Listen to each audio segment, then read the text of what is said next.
Hi, boys and girls. I want to do a quick demonstration for you about how to have good posture for not only singing and making music, but also for being able to focus and being a better learner.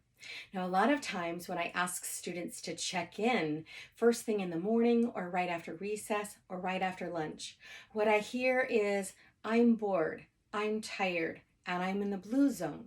And then their heads are on their desks. Maybe they're laying on their head on their desk like this, or their elbows on their desk and they're just like plopped down like this. And they're thinking, I'm bored, I'm tired, there's nothing else I can do. I'm going to be sitting like this for class. Now, as a music teacher, that's really difficult then to have the energy that we need to be making music and to really focus and learn new things. So this is a strategy that's helpful not only for music classes, but for other classes like math and reading and writing as well. So I like to start with your feet. So you can't see my feet, but you can see kind of how that changes my posture. If I stand with my feet really close together, I don't have a really good foundation and I can kind of lose my balance. So I'm going to stand with my feet about shoulder width apart. Place your feet right underneath your shoulders. Now this is a standing posture and I'm going to demonstrate how it changes a little bit when you're sitting after I'm done kind of building from the ground up.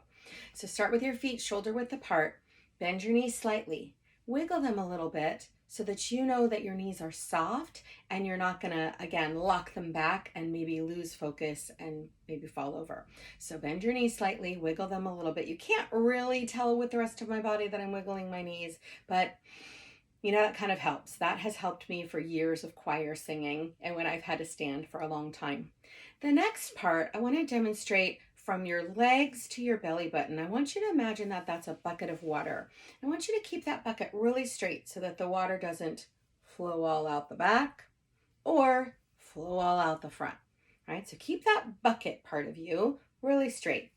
Then I want you to imagine that your belly button to your shoulders is the lid of that bucket, right? Now that's a pretty tall lid, maybe like a cork, right? And so we just want to gently set that lid on top of the bucket, not like this so that it's, you know, if you can imagine a bucket and the lid squishing down and the water all goes blue, blue, blue, blue, blue, all out the sides, right?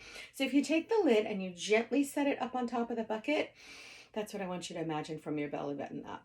So the straight bucket and then the belly button just kind of sitting there lightly onto that bucket.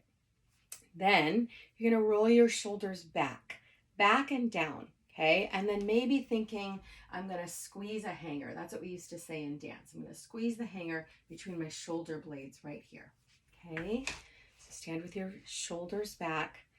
Thumbs at the side seams of your pants. Now, a lot of us have clothing where the stitching comes together, right?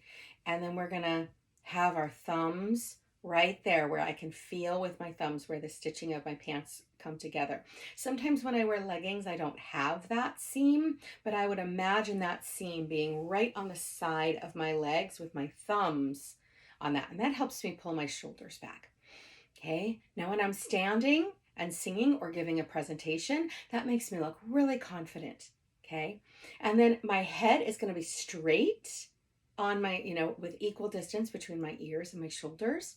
And then imagine that your crown is the highest most part of you so that your chin is a little bit dipped so you have kind of a relaxed throat area. Again, for speaking and singing, that ensures that this area is nice and loose and relaxed. Okay, so always keep this part of you nice and relaxed, shoulders back, lid just gently down on the bucket, bucket straight, knees bent, feet shoulder width apart, okay? Now I'm gonna demonstrate what that's like when you're sitting.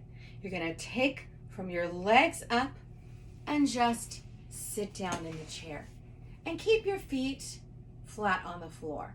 Okay, really important to sit in your chair the correct way with your feet coming off the front.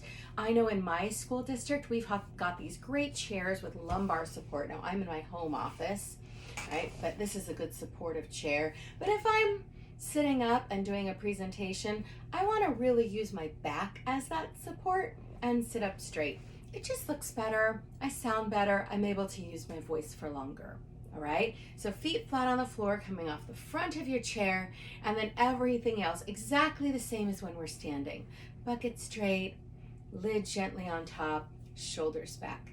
Now some students will sit like this, right?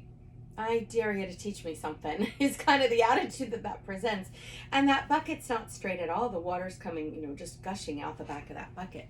So just sit up straight, maybe hands in your lap or at your sides, just gently.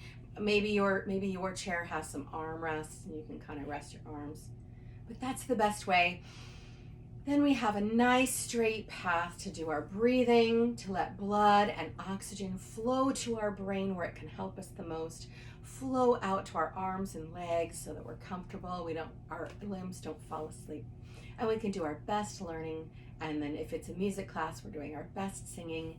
And maybe if we're playing a wind instrument, right, we get all that air where we need for it to be. For third graders, when you play recorders, that's going to be really helpful, right? And that's good posture.